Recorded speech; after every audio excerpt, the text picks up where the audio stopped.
Alemanha, século XVI. Um homem chamado Lutero começava a contestar o poder e as ações da Igreja Católica. Estava começando a reforma que mudaria o mundo.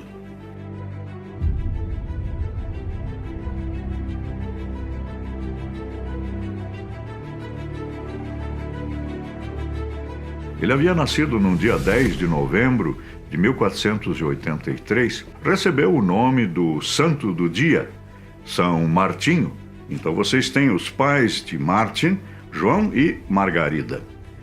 E o pai quis programar o filho para que o filho viesse a ser alguém na vida.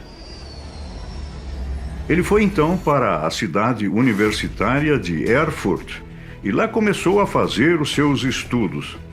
Até que num período de férias, ao voltar para casa, se viu envolvido num temporal e ele se jogou ao chão apavorado e invocou Santa Ana, gritando: "Santa Ana, ajuda-me e eu serei monge."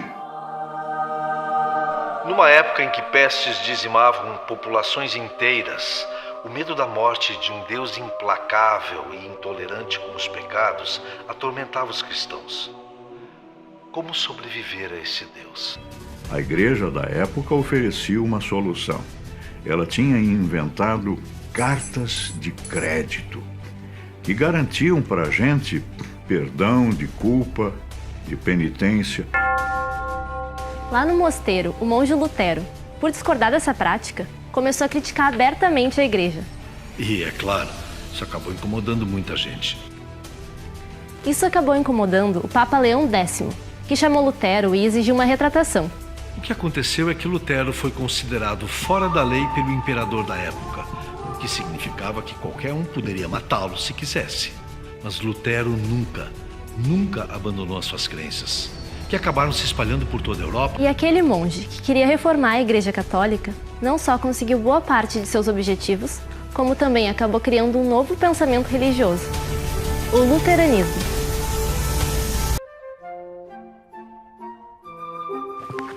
Assim como defendia o acesso de todo cidadão à Bíblia, para que cada um pudesse interpretá-la conforme sua consciência, Lutero também acreditava que todos poderiam falar com Deus, só que sem intermediários.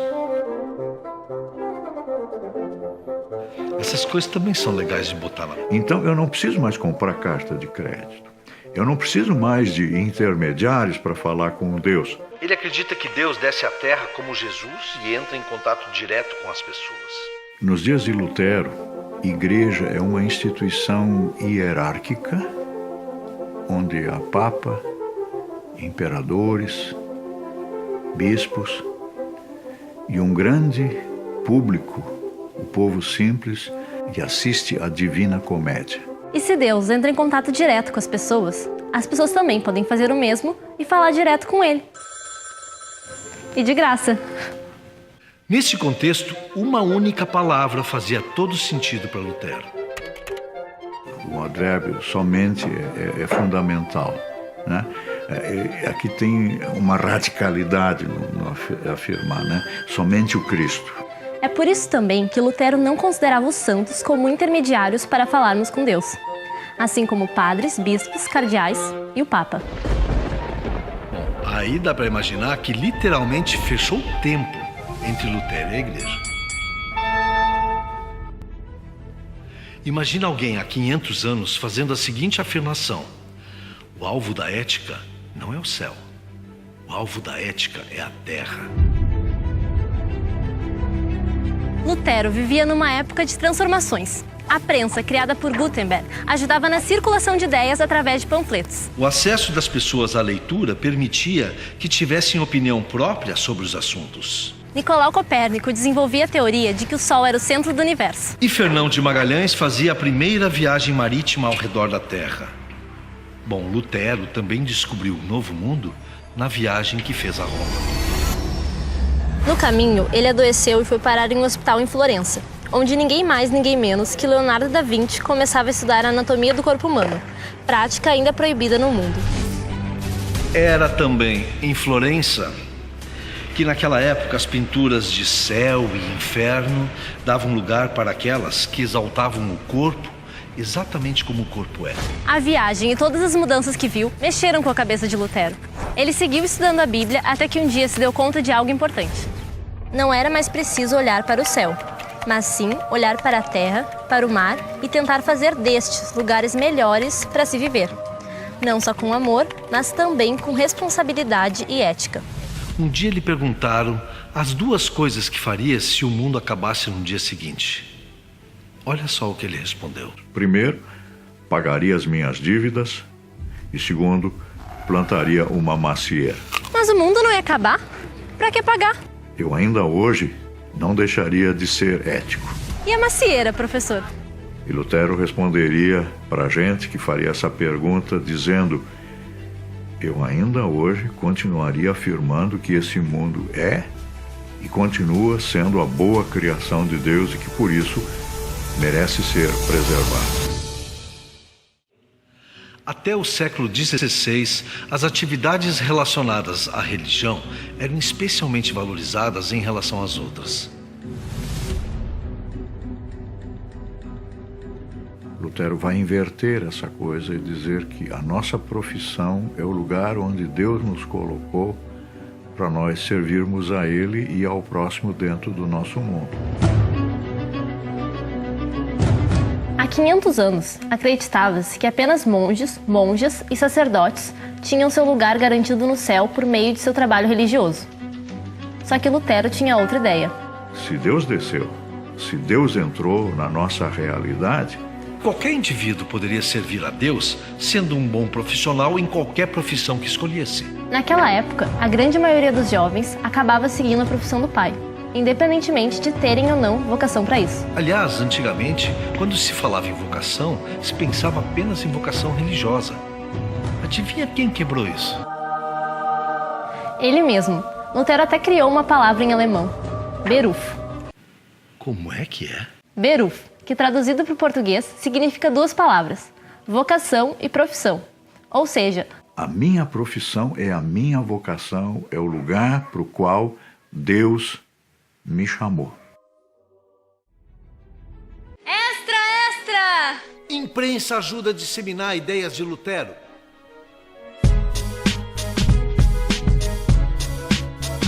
João Gutenberg havia inventado a imprensa. E a partir da imprensa Vão surgir editores, vão surgir gráficas, Vão surgir livrarias, onde vão ser impressos livros e outros tipos de material gráfico, assim como panfletos. que são distribuídos para que ideias se propaguem mais rapidamente. Mais de 100 anos depois da invenção da imprensa, Lutero produzia inúmeros textos. Questionava a Igreja Católica sobre as cartas de crédito vendidas para que os cristãos pudessem pagar pelos seus pecados. Literalmente pagar em dinheiro. E aí, livreiros e gráficos de toda a Europa se interessavam por esses textos e os publicavam. Dá para dizer que a grande aliada de Lutero e sua reforma foi a imprensa. Ela publicava, por exemplo, também os novos hinos que ele estava trazendo. De um lado, uma população que está começando a se interessar por ler e escrever e que canta as canções de Lutero. De outro, um homem escrevendo incansavelmente sobre suas ideias. Dá para dizer que a reforma foi de vento em popa. Eu vou deixar o professor completar.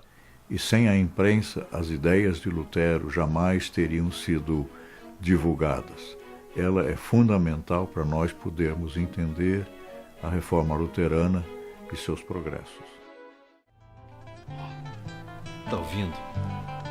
Essa foi uma das grandes paixões da vida de Lutero, a música.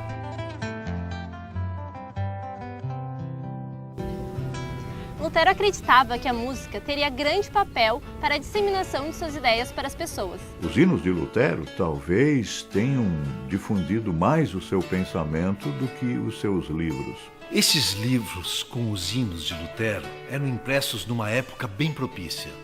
Afinal, as pessoas estavam começando a se interessar em ler e escrever e cantar. Tá, professor, mas Lutero só escrevia ou sabia tocar alguma coisa? Lutero tocava instrumentos. O seu preferido era o alaúde, aquele violão barrigudo, mas ele também tocava flauta transversa. É importante que se diga que Lutero também criou um novo gênero musical. Deixa eu adivinhar. Sertanejo luterano? Não. Já sei, Batidão do Lutero. Também não. Lutero é o criador, juntamente com outros colaboradores, do chamado canto coral. E sabe quem foi o mais importante músico e criador desse novo canto coral? Se chama Johann Sebastian Bach, Que no Brasil fala Bach. Bach? cuja obra nós conhecemos principalmente a partir de Jesus, Alegria dos Homens. A marca de Lutero nessa arte foi além da música sacra. Uma peça coral de sua autoria foi incorporada à flauta mágica de Mozart. Há 500 anos, Lutero já tinha certeza de que a música levava os corações e ajudava as pessoas a porem todo o sentimento para fora. Há 500 anos, era muito comum que uma criança recém-nascida morresse vítima de alguma peste ou doença da época. Ou seja, ninguém contava mesmo com aquele indivíduo até que a criança atingisse uma certa idade. É muito cruel esse raciocínio.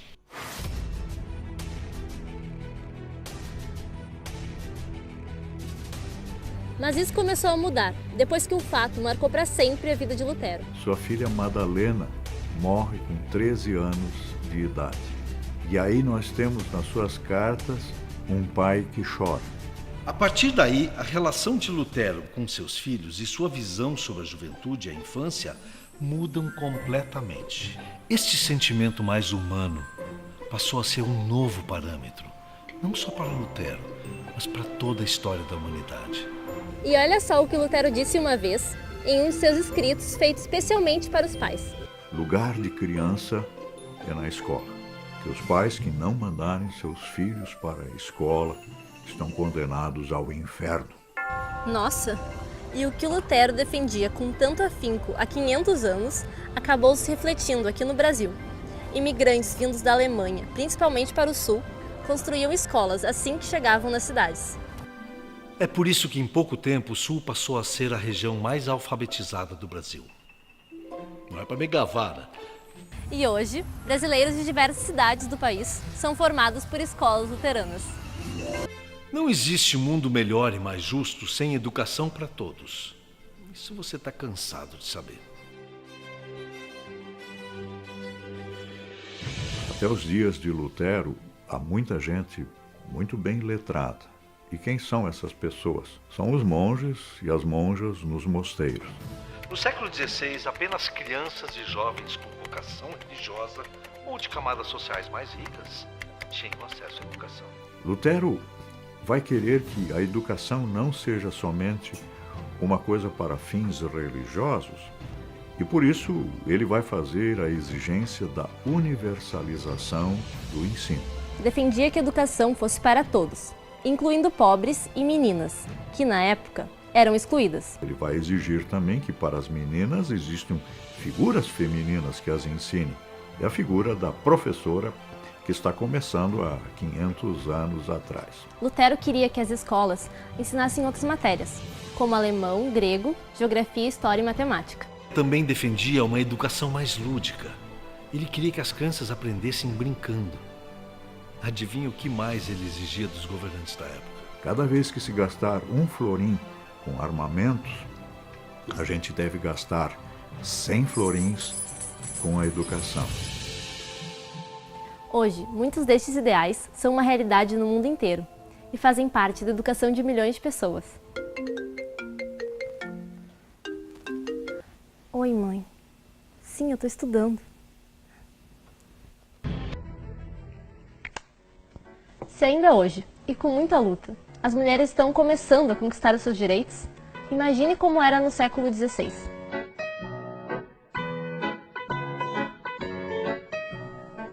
Nossa visão ocidental a respeito da sexualidade e do feminino foi marcada profundamente por dois teólogos medievais. Depois de fazerem muita festa e terem uma vida sexual, digamos, muito animada, São Jerônimo e Santo Agostinho se converteram. Adivinha qual foi a primeira coisa que eles fizeram? Disseram um não bem grande à sexualidade. São Jerônimo estabeleceu, inclusive, degraus que mostrariam para a pessoa quais eram as possibilidades de ela ingressar nos céus. Por exemplo, um homem que queria ter 100% de certeza de que entraria no céu era fácil. Era abandonar o mundo e entrar para o mosteiro. Mas Para eles, a mulher que entrasse no mosteiro só teria 90% de chances de ingressar no céu. Sabe por que não teria 100%? Por causa da menstruação, que a tornava impura de 28 em 28 dias. e muitos pais, para evitarem esse mal, colocavam as crianças, as meninas, ainda pequenas, no mosteiro.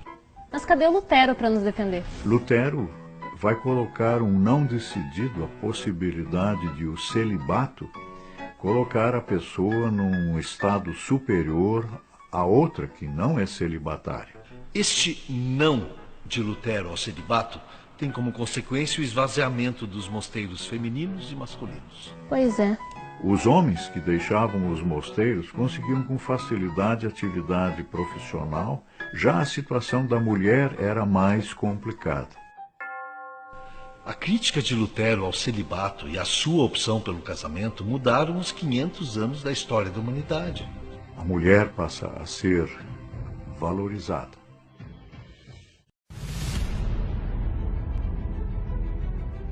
Sabe aquele ditado que diz que atrás de um grande homem sempre há uma grande mulher? Pois é, há 500 anos uma mulher estava ao lado do marido e à frente do seu tempo. Depois que Lutero disse não ao celibato, os mosteiros masculinos e femininos praticamente se esvaziaram. Foi aí que um belo dia o Lutero recebeu uma carta de 9 monjas. E elas pedem que ele as auxilie a deixar o mosteiro. Isso era um crime na época. Essas 9 monjas fogem do mosteiro escondidas em barris de peixinhos de conserva e vão direto, correndinho, para o mosteiro onde estava Lutero. E agora? Se elas não encontrarem um parceiro com quem casar, elas estão condenadas a uma vida na prostituição. Foi aí que Lutero procurou e encontrou marido para todas elas, menos para uma. Seu nome? Catarina von Bora. Von Bora. Catarina era rigorosa e não aceitava qualquer um para marido. Foi aí que, no ultimátum de Lutero, ela falou: Se o Dr. Lutero me aceitar como esposa, com ele eu caso. Lutero e Catarina se casam. Financista e economista e mãe, vai ser modelo para muitas mulheres. E ao lado dela, outras mulheres vão ser testemunhas muito eloquentes da reforma do século XVI.